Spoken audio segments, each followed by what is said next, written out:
Welcome back to another quick guide. Today I'll teach you how to put Windows 11 in dark mode.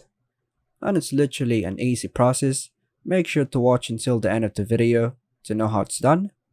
To enable dark mode in Windows 11, follow these steps.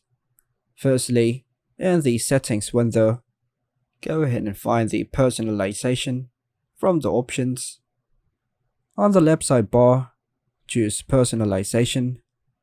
Now, go to themes, then go to contrast themes, then hit on contrast themes drop down menu, choose the night sky from the available options. Once you've selected the dark mode, the changes will be applied immediately. By following these steps, you can easily switch Windows 11 to dark mode for a more comfortable viewing experience, especially in low light environments. And that's all for now folks. Thanks for watching.